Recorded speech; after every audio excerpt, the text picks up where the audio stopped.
Neste vídeo, estaremos abordando os conceitos básicos do que é uma função injetora, do que é uma função sobrejetora e do que é uma função bijetora.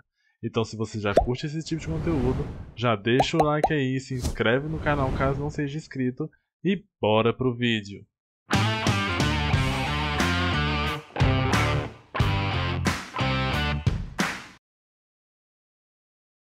E aí pessoal, sejam muito bem-vindos ao canal e vamos de matemática. Eu sou o Wesley e vamos dar seguimento aqui ao nosso estudo de função injetora, sobrejetora e bijetora.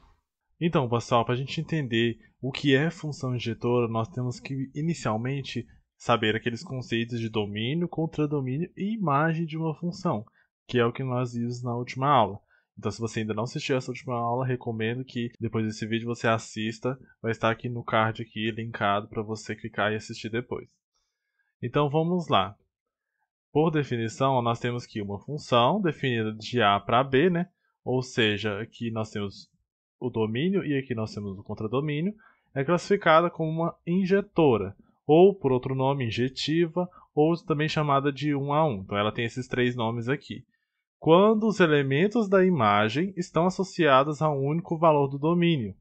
Então aqui nós temos os elementos da imagem, e cada elemento da imagem está associado a somente um único valor do domínio. Então, por exemplo, esse y1 aqui, ele está associado somente ao x1.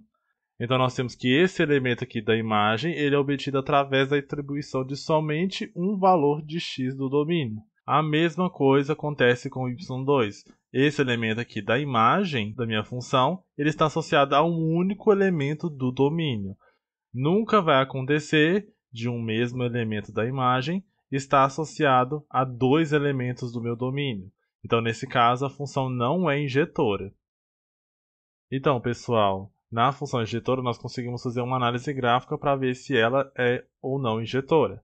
Então, aqui nós temos o teste da reta horizontal, que uma função é injetora se e somente se toda a reta horizontal paralela ao eixo x intercepta o gráfico no máximo em um ponto.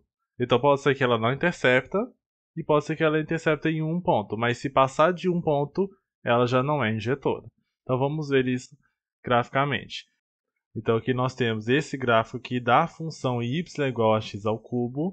Esse gráfico aqui nós iremos estudar mais à frente em outra aula específica para esse tipo de gráfico, mas aqui a fins de exemplo, nós temos que para essa função aqui ser injetora, nós temos que uma reta horizontal pode interceptar no máximo em um ponto. Então aqui, se a gente traçou essa reta aqui, ela interceptou em um ponto. Se a gente traça uma outra reta aqui, interceptou em quantos pontos? Em um também. E aqui interceptou em um único ponto, que no caso é a raiz da função, que é onde que cruza no eixo x.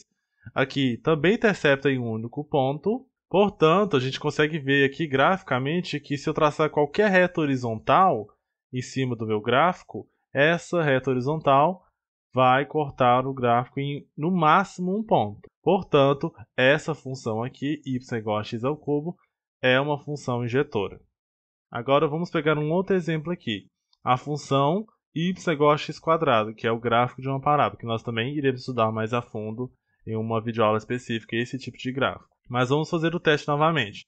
Se eu traçar uma reta horizontal aqui embaixo, eu não estou cruzando em nenhum ponto no gráfico. Então até aqui está ok ainda a minha condição de ser injetora, porque ela exige que seja no máximo um ponto. Então pode ser que essa reta horizontal cruze em nenhum ponto e pode ser que ela cruze em um ponto. Se passar de um já não pode. Então aqui cruzou em nenhum ponto.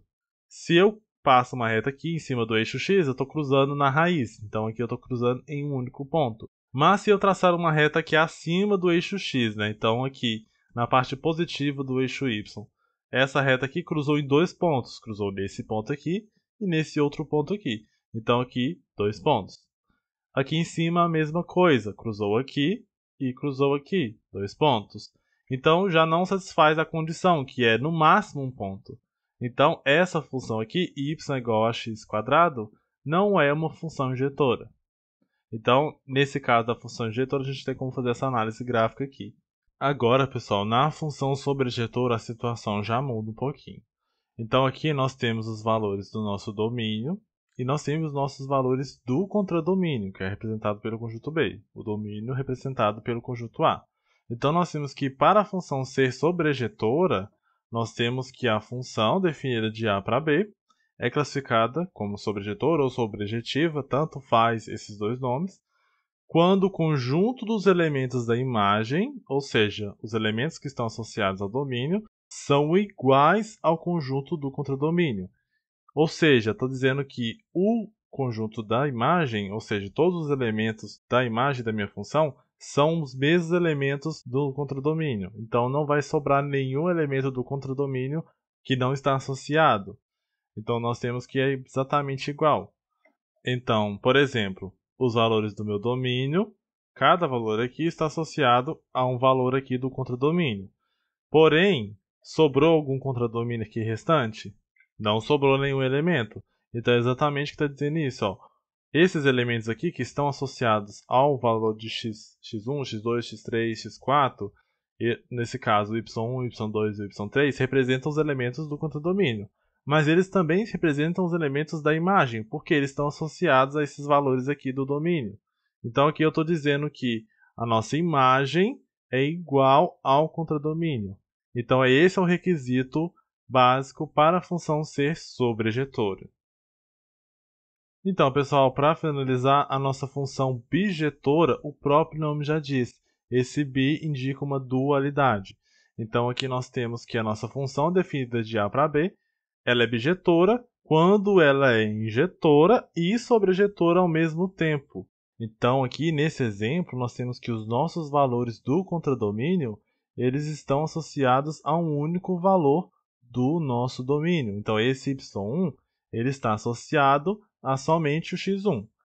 Esse y2 está associado a somente ao x2, o y3 somente ao x3 e o y4 somente ao x4.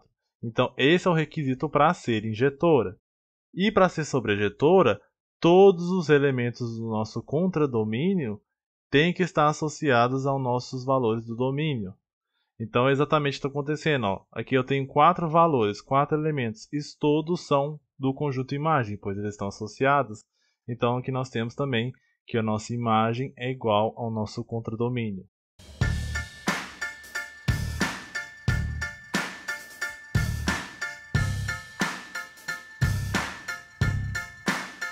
Então, pessoal, resumindo rapidamente tudo que a gente falou aqui, nós temos que, para a função ser injetora, ou injetiva, ou 1 a 1, os elementos da imagem estão associados a um único valor do domínio. Então aqui, por exemplo, esse valor da imagem da minha função, né, que está contida no contradomínio, nós temos que esse valor da imagem está associado a um único valor do meu domínio. Então esse y1, ele não pode ser obtido através de dois valores do domínio, tanto que aqui está associado 1 a 1. Então aqui é a mesma coisa, y2 é obtido através da atribuição do x2 e somente do x2. Já para a função ser sobrejetora, os elementos do conjunto da imagem, eles têm que coincidir com o conjunto do contradomínio. Ou seja, todos os valores da imagem são todos os valores do contradomínio. Literalmente, tem que coincidir. E nós temos que, para a função ser bijetora, essas duas situações aqui têm que acontecer ao mesmo tempo. A função tem que ser injetora e sobrejetora ao mesmo tempo para poder ser bijetora.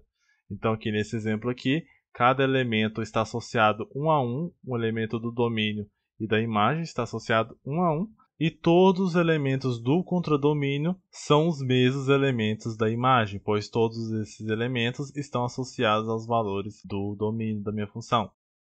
Então é isso aí, pessoal. Não se esqueçam de compartilhar esse vídeo com aquele seu amigo que está precisando estudar o que é função injetora, sobrejetora, bijetora. E se você tem alguma dúvida, alguma sugestão, alguma reclamação, alguma crise existencial, pode estar deixando aqui nos comentários para a gente estar se interagindo, assim todo mundo aprende, tá bom? Então é isso, galera. Até o próximo vídeo.